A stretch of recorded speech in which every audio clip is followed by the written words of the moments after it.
name's Gianni Onori. I'm the composer and co-book writer of The Eighth Fold, a new musical. The Eighth Fold is a new musical that centres itself around the journey of four young men, all dealing with the loss of someone important to America's war on terror.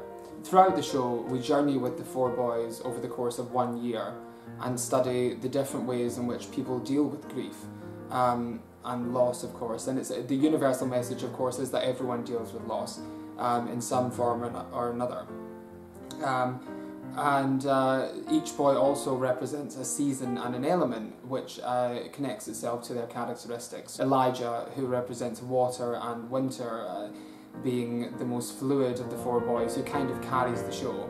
Callum, who represents spring and air, and that's kind of his character, is kind of floating above everyone else as he takes the time to come down and open himself up. Cain, who represents summer and earth, who's the most grounded of all four, but the kind of toughest to shift in that respect. Russ, who represents fire and autumn, and that's to do with his way of dealing with things, which is anger and acting out. The piece touches upon a variety of different subjects. Obviously, there's the whole idea of, well, it's taking responsibility for your actions and for your choices, realising that you're in control of your life, you know, no matter what the outer circumstances are. It's all to do with how you respond to it that'll help you get through in the end. It deals with sexual identity, the relationship the boys have with their mothers, and we study, of course, the importance of a parent's impact on their child's well-being. After a great year of workshopping and reading through the piece and playing around with it, we were then lucky enough to be invited as the only British musical to this year's New York International Fringe Festival, which was incredible. The experience was amazing, completely unmatched so far within this process. Throughout the journey and the performances, there were constant requests made for things like cast recordings and the ability to see the piece in different environments. So with the momentum gained from the Fringe experience, what we want to do now is take advantage of that and present the show from a different angle. We're aiming to do an industry showcase where we invite professionals from the theatre industry in New York with the aim that hopefully someone will help us take the show to the next level. To do this, obviously, we need the funds to cover the costs, which are things like obviously paying our actors and musicians, hiring a venue, rehearsal costs and administration fees as well.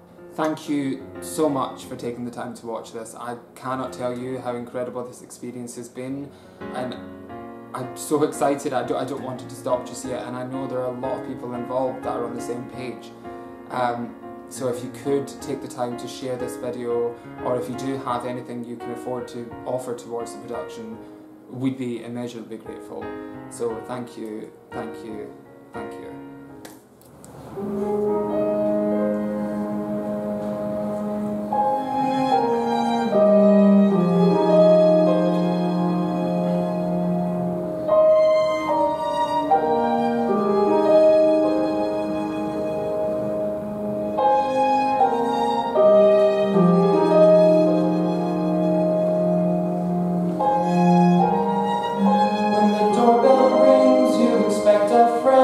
Or somebody with a letter saying do not bend. But when a soldier stands with a face of stone, you go there and then somebody won't come home.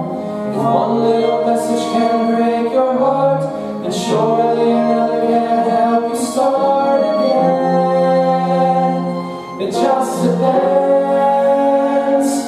You can cry or you can try to find the strength to realize you're not alone. A broken home can't justify a wasted life. Find your hero,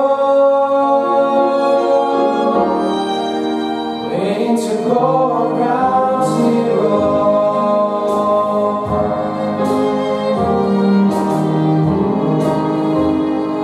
So as you become the boy whose daddy died, people look at you strange and you run home to cry. But when mama's too hurt to hold your hand, you gotta grow up fast and learn to be a man. Loss is a lesson that won't change here, ignores how you feel and will never hear your voice.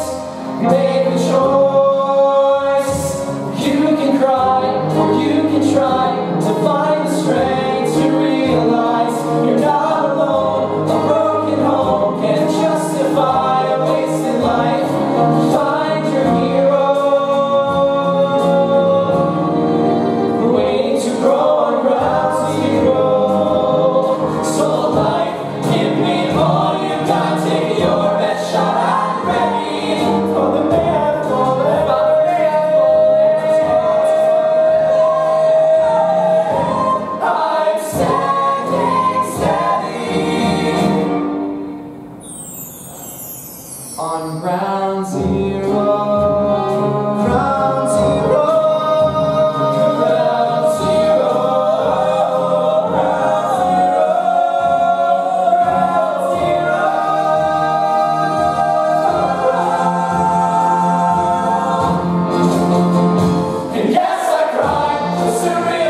made sense.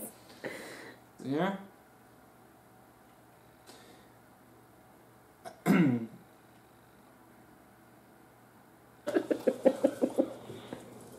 What was that?